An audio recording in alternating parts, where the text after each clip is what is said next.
mais uma vez no nosso canal, na nossa série O Evangelho de Jesus, dessa vez lendo Mateus 9 em diante. Então temos que explicar que o nosso canal tenta trazer de uma forma mais pura, sem prender vocês a determinadas religiões, a determinados sistemas religiosos, onde tem cultos, dogmas, etc. Dízimos, ofertas. Não. Os ensinamentos de Jesus trazem em sua pureza a liberdade, o amor. Se vocês gostam de participar de cultos, de participar de dogmas e rituais, beleza. Entre em comunhão com as pessoas. Porém, não acredite que é essa filiação, que é você estar nessa religião, que vai te salvar, que vai te fazer evoluir. Não tem nada a ver com estar nessa ou naquela religião. Tem a ver com amar, com ser livre, no sentido equilibrado, no sentido de liberdade que Jesus vem trazer, claro, né? Tem que ser livre e tem a ver com amor, com amar ao próximo. Jesus falou, ame a Deus acima de todas as coisas e ao próximo como a si mesmo, ou seja, igualdade entre as pessoas, igualdade entre os povos. Jesus falou que todos somos um, que Ele e o Pai são um e que nós somos deuses. Então, essa igualdade entre Deus, entre as pessoas, deve existir. Então, vamos começar. Mateus 9. Entrando Jesus num barco, passou para outra banda e foi para a sua própria cidade. E eis que trouxeram um paralítico deitado no leito. Vendo-lhes a fé, ou seja, Jesus já reconhecia que aquela pessoa tem fé. Isso é importante de você saber, porque a fé, ou seja, acreditar que algo vai se realizar, né? Que o que você quer vai se realizar, é o primeiro passo para a cura. Seja você tomando remédio, seja você tomando chá, seja você indo na benzedeira, né? Fazendo qualquer ritual, seja com uma oração, qualquer coisa, você primeiro crie dentro da sua mente, dentro do seu coração, um campo propício para que isso aconteça. E isso, claro, dentro de um limite, né? Limite de merecimento, limite da própria fé, limite kármico.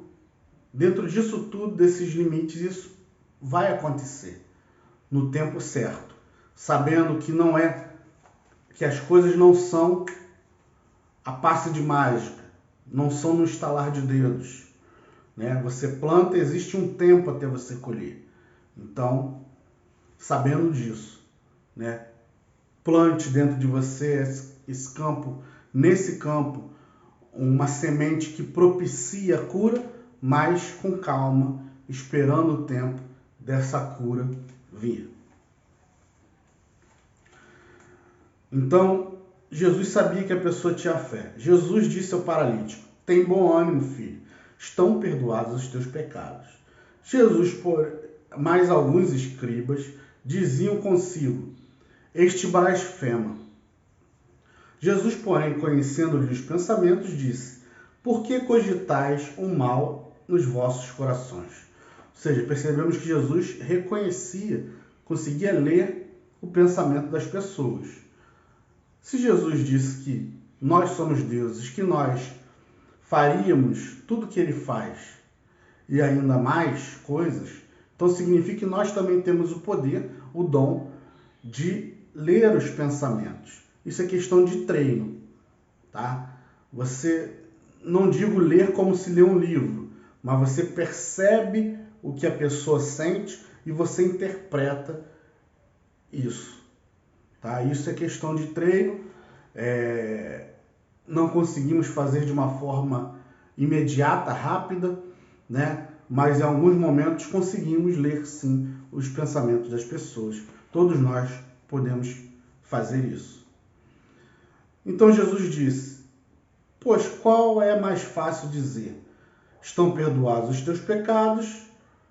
Ou dizer, levanta-te e anda? Ora, para que saibais que o Filho do Homem tem sobre a terra autoridade de perdoar pecados, disse então o paralítico: levanta-te, toma o teu leito, vai para a tua casa. E levantando-se, partiu para a sua casa o paralítico. Então Jesus, quando diz que tem poder de perdoar pecados, né? Lembrando que ele diz também que nós somos deuses, que nós faríamos tudo que ele faz e ainda mais, etc. E então nós também temos o poder de perdoar os pecados do outro e nosso. Porém, para isso, nós devemos nos remodelar, nos modificar interiormente, fazer, um autoconhecimento, uma autoanálise, entender o que é pecado, o que é erro diante de Deus e se modificar nesses erros. Então, nós conseguimos? Conseguimos. Porém, tudo dentro de um tempo. Jesus, quando fala que tem poder para perdoar pecados e cura de uma forma rápida, significa que a sua energia em contato, em comunhão perfeita com o divino, com Deus, com a fonte, né? Chame como quiser, em comunhão perfeita com a fonte, esse poder de Jesus invertia os polos, transmutava. O que é transmutar? Existe um polo negativo e toda doença está enraizada, tem um link, né, com um polo negativo espiritual, vamos dizer assim. Então, esse polo negativo, Jesus invertia e transformava num polo positivo, produzindo assim a cura imediata. Sua energia era tão forte, tão pura, que fazia isso automaticamente. Nós conseguimos? Conseguimos. Se buscarmos a pureza. Quanto mais puro nós formos, mais nós vamos nos curar mais rápido, né, dos males da vida, das doenças que existem mesmo, ou talvez não vamos nem adoecer, e vamos conseguir também produzir cura no próximo. Então, continuando. Vendo isto, as multidões possuídas de temor glorificaram a Deus, que dera tal autoridade aos homens. Então, possuídas de temor no sentido não de medo, mas de respeito a Deus, de amor e respeito a Deus. Continuando. Partiu Jesus dali e viu um homem chamado Mateus sentado na coletoria e disse-lhe: segue-me. Ele levantou e o seguiu. E sucedeu que, estando ele em casa à mesa, muitos publicanos e pecadores vieram e tomaram lugares com Jesus e seus discípulos. Ora, vendo isto, os fariseus perguntavam aos discípulos: por que come o vosso mestre com os publicanos e pecadores? Mas Jesus, ouvindo, disse: os sãos não precisam de médico, e sim os doentes. Ide, porém, e aprendei o que significa: misericórdia quero, e não holocaustos, pois não vim chamar os justos, e sim pecadores ao arrependimento. Isso é importante nós sabermos quando Jesus fala misericórdia quero, né? Isso é importante nós sabermos do comportamento de Jesus perante as pessoas que estão em pecado, tá? Porque quem somos nós para julgar? Então, por que Jesus não se afastava das pessoas? Nós não devemos nos afastar de ninguém. nós devemos chamar as pessoas para perto de nós e, a partir do nosso exemplo, ensinar as pessoas. Jesus ensinava a partir do exemplo. Ele não ficava apontando o pecado, falando, ó, você é isso, né? Hoje em dia se apontam muitos pecados. Vemos evangélicos, católicos, espíritas, etc. Pessoas apontando os pecados dos outros. Hoje em dia as pessoas falam assim, você é homossexual, você está em pecado. Você é isso, você está em pecado. Etc, etc. Não é assim. Quer ensinar? Quer fazer com que a pessoa se arrependa e mude? Se ela quiser mudar, porque a salvação não depende do que você acredita, mas depende do que Jesus, do que Deus conhece no coração daquela pessoa. Depende de Deus a salvação. Porque muitos publicanos e muitas meretrizes entrarão primeiro no reino do que vocês, né? Como diz a própria Bíblia. Então, você quer ensinar? Chame as pessoas para perto, não afaste-as, conviva e com o seu exemplo ensine. Se a pessoa perguntar, fale, mas não aponte pecados, não aponte erros. As pessoas evoluem no seu tempo necessário.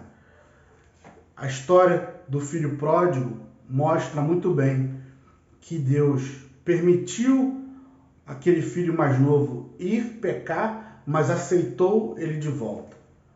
Então, depende da pessoa de Deus, não depende de você apontando o pecado de ninguém. Então, vamos continuar.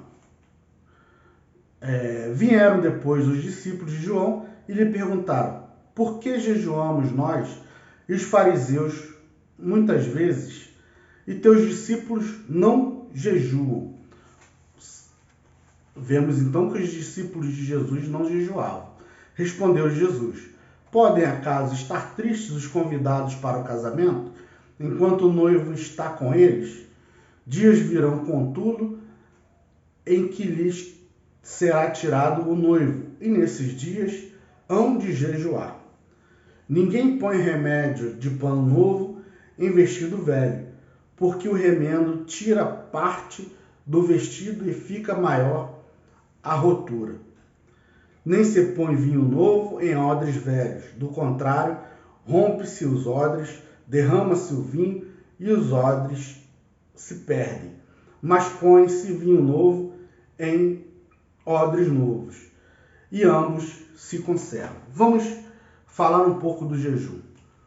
Existe o jejum de você realmente parar de comer, mas existe o jejum de você ficar um tempo sem praticar, se recolher, vamos dizer assim. Ficar um tempo sem praticar as coisas que você costuma praticar. Então, por exemplo, eu posso ter um jejum, né, de carne só. Posso ter um jejum de sexo, de fumo, de bebida.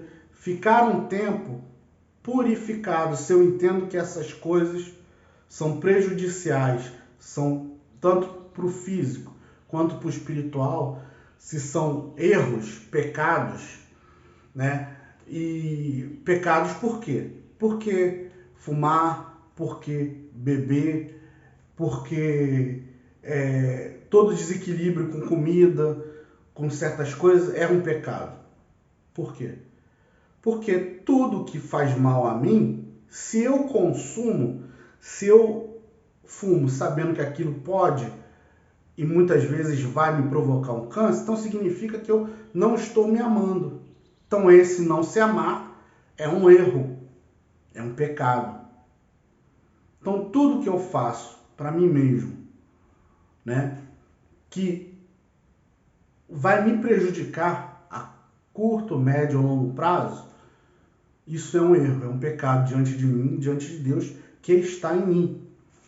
Então eu posso fazer um jejum disso, como posso fazer também um jejum de comida. E eu mantendo-me um tempo nesse jejum, somente focando em oração, em meditação, em coisas espirituais, sentimentos espirituais, isso, vamos dizer que cria uma alavanca, né? Um trampolim que fará com que eu mais rapidamente entre em comunhão com as energias divinas. Isso é positivo, nos deixa forte espiritualmente, mais protegido, mais em comunhão com as energias divinas. Então, continuando. Enquanto estas coisas lhe dizia, eis que um chefe, aproximando-se, o adorou e disse: minha filha faleceu agora mesmo, mas vem, impõe a tua mão sobre ela e viverá. Jesus, levantando-se, o seguia e também os seus discípulos. Eis que uma mulher, que durante 12 anos vinha padecendo de uma hemorragia, veio por trás dele e tocou na orla da veste, porque dizia consigo mesma: se eu apenas lhe tocar a veste, ficarei curada. E Jesus, voltando-se e vendo-a, disse: tem bom ânimo, filha, a tua fé te salvou. E desde aquele instante a mulher ficou sã. Então vamos perceber que a mulher, lembra que eu falei que devemos criar um campo positivo na mente e no coração para recebermos a cura? Devemos acreditar, ter fé. Aqui, vemos que a mulher já dizia de si para consigo mesmo.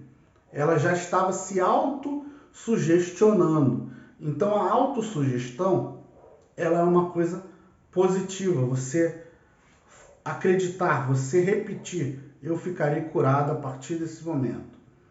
Eu ficarei curada a partir desse momento. Então, repetir para si mesmo, né?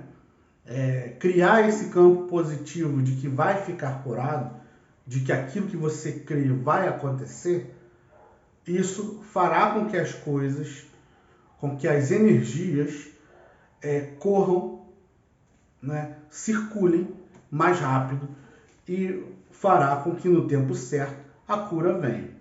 Então Jesus diz que a própria fé da mulher a salvou. Claro que existe uma outra passagem que Jesus diz que sente sair dele poder. Ou seja, Jesus tem uma energia, um campo áurico. Quando a mulher o tocou, ele sentiu sair poder dele. Sair um pouco daquela energia que foi o que curou a mulher. Essa fé criou o link para que essa mulher conseguisse a cura a partir da energia de Jesus. Continuando. Tendo Jesus chegado à casa do chefe e vendo os tocadores de flauta e o povo em alvoroço, disse: retirai-vos, porque não está morta a menina, mas dorme. E riram de Jesus. Então Jesus disse que a menina estava em coma, dorme. Naquela época eles não conheciam o que era coma. Então Jesus disse: ela não está morta, ela dorme, ou seja, ela está em coma. E o pessoal riu, porque não sabia o que era um coma, né? Mas, afastado o povo, entrou Jesus, tomou a menina pela mão e ela se levantou. E a fama deste acontecimento correu por toda aquela terra. Com certeza eles falaram por toda a terra: Jesus trouxe o morto de volta à vida. Mas nesse caso não foi, a menina estava em coma. Partindo Jesus dali, seguiram 2 cegos, clamando: tem compaixão de nós, filho de Davi. Tendo ele entrado em casa, aproximaram-se os cegos. E Jesus lhe perguntou: credes que eu posso fazer isso? Ou seja, você tem fé? Jesus toda hora perguntava: você crê que isso pode acontecer? Você tem fé que isso pode acontecer? É aquilo que eu falei, de criar um campo positivo para que as coisas aconteçam. Então, credes que eu posso fazer isso? Respondeu-lhe: sim, Senhor. Então lhes tocou nos olhos, dizendo: faça-se conforme a vossa fé. E abriram-se-lhe os olhos. Jesus, porém, os advertiu severamente, dizendo: acautelai-vos de que ninguém o saiba. Saindo eles, porém, divulgaram a fama para toda aquela terra. Então Jesus, nesse momento, não queria que ninguém soubesse, mas eles foram lá e contaram para todo mundo, estavam felizes, né? Normal. Continuando. Ao retirarem-se eles, foi trazido um mudo endemoniado. E, expelido o demônio, falou o mudo, e as multidões se admiravam, dizendo: jamais se viu tal coisa em Israel. Então percebemos que muitas vezes uma pessoa está com um obsessor, ou vários obsessores. Aqui eles chamam de endemoniados, mas eu repito, não existem demônios no sentido de um ser que bata de frente com o próprio Deus. Um ser criado e que vai viver a eternidade no mal. Não existe. Existe, sim, espíritos desencarnados, né? Seres de outras dimensões, que são seres como eu e você, só que estão fora do corpo físico. São energias, são espíritos, só que ainda se comprazem no mal, ainda estão presos no mal. Então, existem doenças que são causadas pelo contato com esses obsessores, pelo contato desses espíritos. Então, eles podem causar surdez, podem causar cegueira, podem causar a pessoa ficar muda, podem causar diversas doenças, tá? Diversas doenças podem ser pelo contato espiritual de uma pessoa com esses espíritos. O que fazer? Oração, jejum se puder, meditação, né? Principalmente trabalhar o perdão. Pedir a Deus perdão para si, pedir perdão para esses espíritos, né? Para que Deus perdoe esses espíritos, mas também os afaste, né? Ir num local onde faça desobsessão, descarrego, como vocês acreditarem, né? Então, só que não tratem esses espíritos como inimigos, como com desdém, desfazendo deles. Porque do mesmo jeito que eles saem, eles podem voltar. Não é uma oração, um descarrego, uma desobsessão que vai muitas vezes afastar esses espíritos.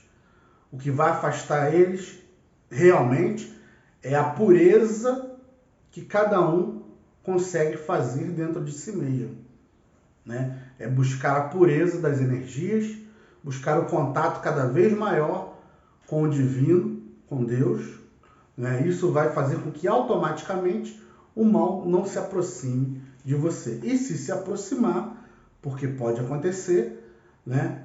Mas se aproximar, você vai conseguir repelir de uma forma mais fácil.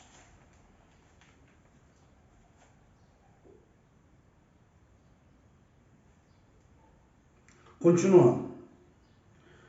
Mas os fariseus murmuravam: pelo maioral dos demônios é que expele os demônios. Ou seja, os fariseus, os hipócritas, diziam que é pelo demônio, você só expulsa o demônio porque você também é um demônio, você está do lado do demônio. Existem muitas religiões que falam isso de outras religiões, de outras pessoas, tá? Então, são aquelas religiões que querem apontar os erros e imputar erros nos outros. Então, muito cuidado com esses falsos profetas que em vez de abraçar as pessoas, afastam as pessoas. Jesus não afastava. Então, esses falsos profetas dizem ser imitadores de Jesus. Mas se olharmos os seus comportamentos, eles estão imitando mesmo? A árvore boa dá bons frutos. Foi isso que Jesus falou. Então, como Jesus não expulsava as pessoas de perto dele, mas trazia, como fez com os publicanos e tal, como lemos aqui, então essas pessoas estão afastando. Então estão mostrando por obras, por frutos, né, da onde vem. Continuando. E percorria Jesus todas as cidades e povoados, ensinando nas sinagogas, pregando o evangelho do reino e curando toda sorte de doenças e enfermidades. Vendo ele as multidões, compadeceu-se delas, porque estavam aflitas e exaustas, como ovelhas que não têm pastor. E então se dirigiu a seus discípulos e disse, a seara, na verdade, é grande, mas os trabalhadores são poucos. Rogai, pois, ao Senhor da seara, que é Deus, que mande trabalhadores para a sua seara. Ou seja, Jesus estava querendo dizer que para a gente poder auxiliar o povo é muito difícil, mas que Deus vai mandar mais trabalhadores para que possamos juntos esclarecer o povo. Espero que todos tenham gostado. Até a próxima, que nós vamos ler Mateus 10. Muita paz a todos.